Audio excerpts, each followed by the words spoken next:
How long have you been teaching coaching? Teaching coaching? Acting. 41 years. 41 years. And how'd you start? What made you want to start? In high school, I had a teacher, pretty good one, he moved to LA. I went off to New York, studied there, studied Rhode Island, got to LA when I was 25. He was teaching, I assisted him, and then I met Bonnie, and she said, you should teach for yourself, and encouraged me to do that. So I did that shortly thereafter. So I worked a little bit I assisted Michael, or his name is Terrence Hines, and then I started teaching my own classes, and then it just kind of developed from there. John Wooden had a lot to do with it. John Wooden was the UCLA basketball coach, won like 9 or 10, a lot of championships with UCLA, and he had a book called This Pyramid of Success, which was very influential. I always looked at a lot of sports coaching and things like that. I find a lot of similarities. Athletes are always the best people to coach because they understand how the help helps them be better. Actors, because of the art thing, they're not as structured as athletes, but they should be, and the good ones are. I looked at his pyramid of success, and he has a quote. I even have it written down here. I leave it in front of me, and it says 5 laws of teaching. Tell them, show them, have them demonstrate, then correct them and have them repeat. And that's what they do. It's just basically that. So the whole philosophy of teaching, and it's that whole basis philosophy of, you know, that fisherman thing. If you teach a man to fish, they can feed themselves for their whole lives. So the whole thing in acting is really, it's more about communication than it is about acting. A lot of acting gets lost. What people think acting is, and it's not. It's really basically communication and storytelling. And for a long time, I was just trying to figure out, what the hell are we doing here? But the more I've studied or looked at or thought about acting, the more I realized storytelling is what human beings are all about. And really everything we do is stories. As I used to, talk about the 3 E's, First you entertain, if you're lucky you educate, and if you're really good you enlighten. The skills of communicating and acting, of connecting, and the thing you have to get people to do nowadays is to share attention. The moment-to-momentness of it, the small pieces to work on. So I just developed that, and then I eventually came up with the acting star, which when you started, it was the acting hand. Yeah. And then I eventually moved it to the star because the idea of a star in an industry is a person who gets things done, who gets things made, who people go see. But a star in the universe, or our star, using our sun, is the source of all life. So if you look at it in terms of energy, the sun is the whole reason, and our unique relationship, because if we were too close to the sun, we'd burn. If we're too far away, we'd freeze. But because there's a special relationship, all this energy and life springs forth. So the idea of, if you really are a star, you don't expect to be served. You understand your job is to serve. You serve the project by the way you give it energy. Okay. So that's the whole point. So the acting star then evolved with the center of the acting star is basically about the moment, just to kind of get us into how do we break things down and understand things. So we got to put it in small pieces. So you start with a moment, and the simple thing on that is just a moment being a single piece of the story that is doable, that makes sense, that can stand on its own, and then you string them together. So basically it becomes this one thing. You take care of the moment takes care of you. Each moment has a beginning, middle, and end. If you want to go micro to that, you can go even more micro if you want to, more macro, but every moment it's a point and a purpose. You figure that shit out and you're good. But most actors don't. Most actors work generally. You're taught in school to kind of understand words by kind of the neighborhood they're in, which is nothing to do with how the words were arrived at. A main idea that I love is once you understand as an actor, as a storyteller, and you're working from, you're interpreting that script, which means you've been given words that were chosen for you. Okay. Well, the writer, in their creative process, find words that natural emotion of feeling a description of something. Actors just say the words, but when you start to question, why was this word chosen for me? What is the point of this word? When you look at it in that depth, then just layers emerge. And then and then as I've continued to teach, I've continued to kind of refine it. So I have the acting star, which basically focuses on the moment and 5 considerations. In a nutshell, it breaks down to the first point of the acting star. And again, I use points of the acting star because what point of the star is important? They're all equal. Depends on where you see it, depends on how you're seeing it, depends on, how you see it from. So 2 people can look at the same star and see different things or be affected by things. But the point is, whatever's emanating is important. Then the 5 basic points of the star, and I like the idea the 5 points correspond to the 5 senses human beings have. Smell, taste, touch, sound, and taste. And everything in your memory is basically built from those same 5 things. If we were, porpoises or bats, we'd have 6, or sharks, they have 6 senses. We only have 5. But within that, then basically that basically organizes your mind, and then your mind becomes your single greatest resource for understanding, emoting, connecting, imagining, all that stuff. So you have the 5 things you're looking at, making it seem real, making sure you have an understanding, which most people don't do enough of, making choices, which is really why they hire the actor, what you choose to do, what you choose to use, how you choose to do it, do you choose to share, then making it happen, telling and truth and truthful. So from those 5 points, at some point all my acting stuff has to do with that. There you go. It's so simple but not. It's so simple but not, because in the moment there's a world. Again, so much of the way we're taught is sort of not specific enough. And a lot of people, even people who come with me after they've studied people, think that it's silly. Again, going back to John Wooden, he used to get the best players in the country to come after high school to join him at UCLA. And he would turn them into champions. The first thing he would do is he would teach them how to put on their socks and tie their shoes. And they're like, why? I know how to put on my shoes. But frankly, some people didn't. If you put your sock on incorrectly and you run all day in your socks, you get blisters. If you get blisters in a game where you're running and jumping, you're no longer effective because it changes the way you move. So he had this whole thing about just the idea of putting on socks and tying your shoes a certain way, because that sets everything up. The same thing with the moment. Same thing with the whole idea of the koosh ball, of throwing a ball. And I wanted a physicalization of the acting process. I wanted it something that was good to boys, because boys aren't conceptual. Girls can do everything, but a lot of girls haven't developed the physical stuff enough. So the advantage of the games is it helps women compete and learn to love to compete. And then was always she loved competing. That's right, and you don't think that's part of why she's as good as she is? No, that's because the competing didn't start with just the games. If somebody in class did something that was good, she took that as a challenge. So it just made her better, or it made her desire to be better. So that kind of competition is great. And as an actor, you're competing for that part. Now you may not be competing for the lead, but if you're going for let's say, the shy girl, well, the best shy girl wins. So it's a competition.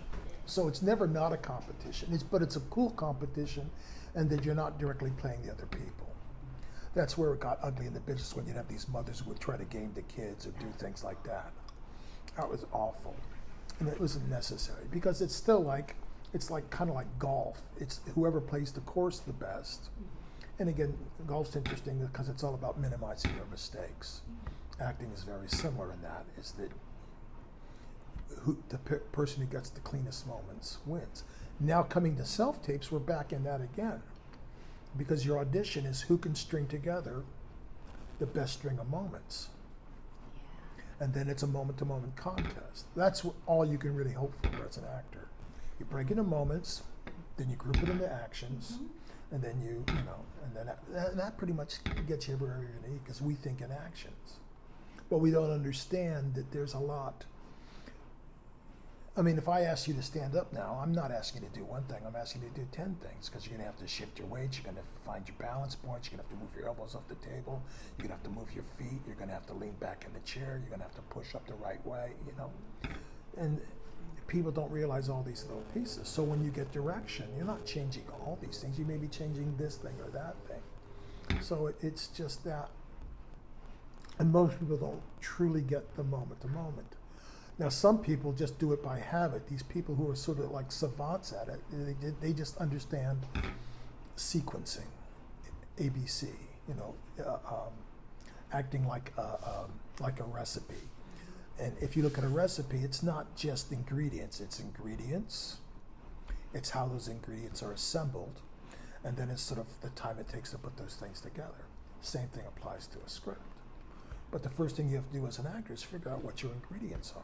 That's where understanding comes in. That's where making choices comes in. Then you get making it seem real and being truthful between those two things. That sets your sort of truthful tone of play, or learning how to play for real. And then you come into what I call the professional point of the acting star, which is make it happen. The question there is, what is the it we're talking about? And we're basically talking about three things at this point. Emotional extremes, imaginative extremes, and special skills. If you have to shoot a gun, ride a horse, comb your hair, make a drink, you know, arrest somebody, look like you're a doctor, whatever it be. You have to do it as well as people that would do it in real life, so that when people watch it, they can see whether or not.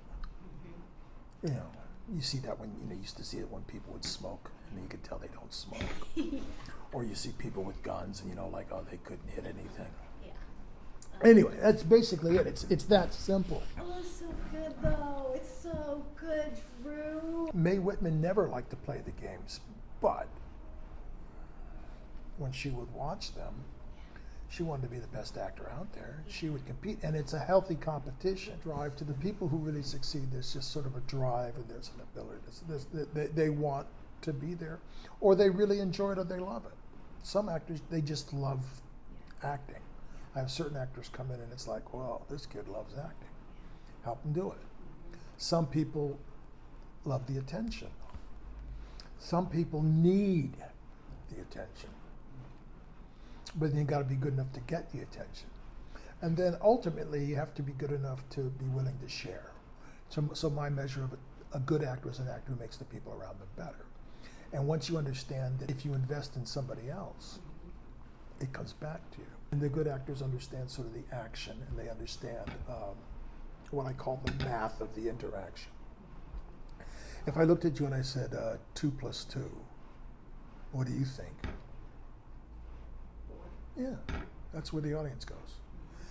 The audience doesn't question. They don't think, wow, the way he said 2 + 2 was amazing. Or did you hear how smoothly he added those two numbers together?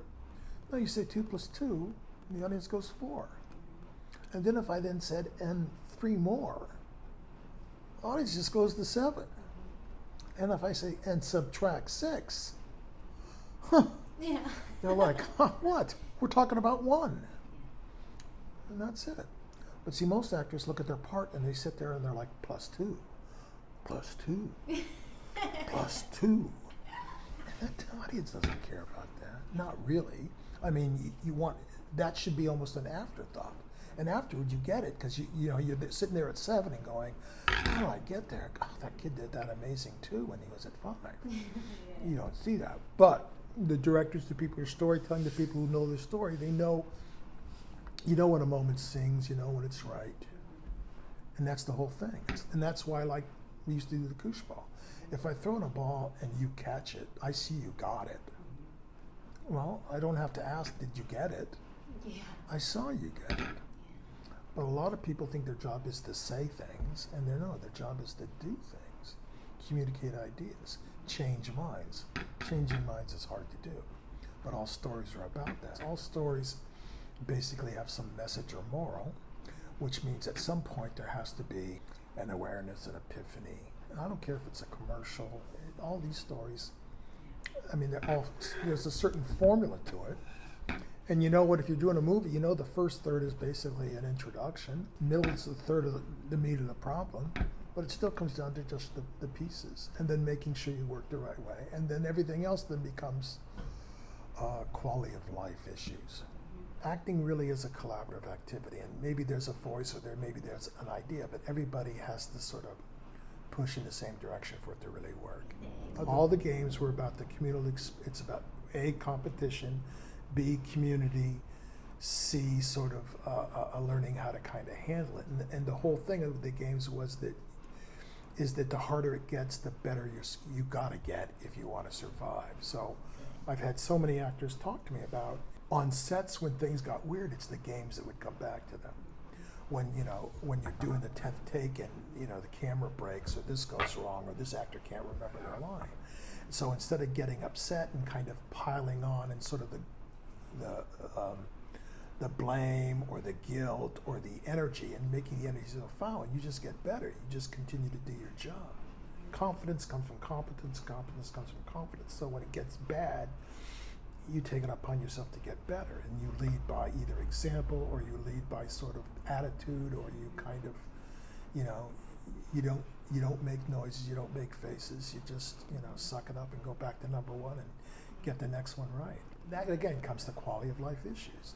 Your life is better if everybody's working well, and if you're on a set where there's assholes, which is pretty much almost every set, but there's ways to work around them, and you don't empower them and you find a way to work, and then it's just, or keep to yourself. I usually, if I'm coaching on a set, I try to keep it very private and kind of keep it under the radar. I had to learn that your help has to be asked for. If I want to throw a ball to you, first I have to connect with you. Then I have to let you connect back, give me a sign that you've got me, an acknowledgement. Then once I acknowledge and we're both in the same space, then I'm going to communicate, throw the ball. I throw the ball. And then I have to see how you get it, because how you get it is the determining factor of what happens next. It's not the fact that I threw it, it's how you catch it determines what happens next. Even as I'm talking now, I'm led by your acknowledgements. Yeah, it gives me permission to go to the next thing. Smile, lips, smile, tells me the next thing. So as we talk, we basically are reading the language of the other person, their face, their eyes, their sounds, their movement, and you're adapting and adjusting if you're good. Now see, a lot of actors, you get used to playing by yourself and you become internal, and you go inside and you think, what can I do this? And you forget that the whole point is the exchange, and that's where an acting class is a great place to be, because you then have to sacrifice your plan, because you've been acting both parts in your head. Now it comes to scene, the other person does shit you didn't expect. A lot of actors want to adjust because they love their plan. Ooh, it's so good. That's like the thing I do where you throw a ball, and you throw a ball, I practice. You throw a ball, I practice. You throw the ball, I do my practice. But guess what? The ball's not there anymore. Throw us off, throw us here. Who looks like the asshole? I do, because I didn't adjust to the ball, which anybody watching would say, well, the ball was thrown here and you didn't move. And you're like, but you don't understand how many times I practiced to do it this way. I mean, I worked hard getting this catch. I look cool doing this. And then I went and did that, and they didn't throw the ball. So the problem isn't my reaction, it's how they threw the ball. Think that, but I still look like, the jerk. So, I mean, on those simple things, and it all starts there. My understanding of an actor on a set, you should make the editor's job really hard. If you're really good, the editor has to go there. It's like, oh, I don't know which take to use. They're all good.